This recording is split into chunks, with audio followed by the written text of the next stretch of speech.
The criminals won't be prosecuted below certain levels. Does that matter? If that's not corrected over time, prices will be higher and or stores will close. The criminals won't be prosecuted below certain levels. Does that matter? If that's not corrected over time, prices will be higher and or stores will close. One of the issues we hear all the retailers talk about is what's happening with theft, with shrinkage, stuff that walks out the door. I've spoken with other retailers who have said this is a national issue, a state issue, a city-wide issue. Laws matter where these things aren't prosecuted. What's it mean to the bottom line? What would you like to see people in Washington and elsewhere do about it? Yeah, theft is an issue. It's higher than what it's historically been, and we've got safety measures, security measures that we put in place by store location.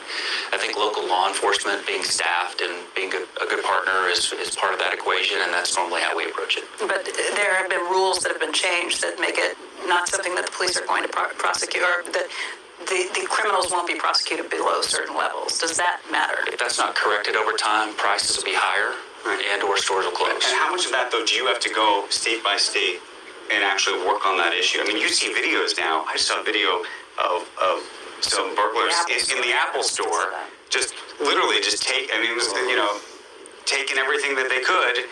And the Apple employees were told, stand back and just let it all happen. And maybe that's the right decision in the moment, but clearly there's something larger going on. It's really city by city, location by location. It's store managers working with local law enforcement, and we've got great relationships there for the most part, and that's the way we approach it. With retail thefts on the rise, Walmart CEO says they'll have to start raising prices or even close some stores. Eyewitness News reporter Marco Robles live in Porter Ranch with the details on that. Mark.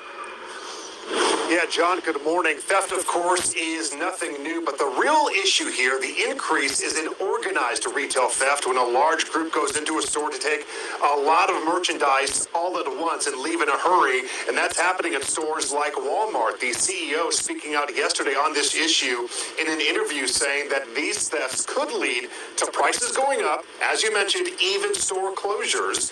He indicated that that could be the case if prosecutors continue to have a lax approach to these shoplifting crimes. The CEO saying each store location has security measures in place. The other part of the equation is partnering with local law enforcement to hopefully correct this over time. This news from Walmart follows statewide efforts to tackle the issue.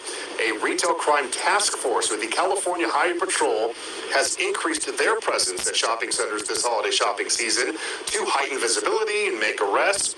And that task force has had success since its inception. The task force has recovered merchandise valued at nearly $26 million. This video released yesterday by the LAPD shows that this isn't a Walmart issue. Back out live, rival stores like Target also seeing a major increase in retail theft this year, recently reporting $400 million more in losses this year compared to last year.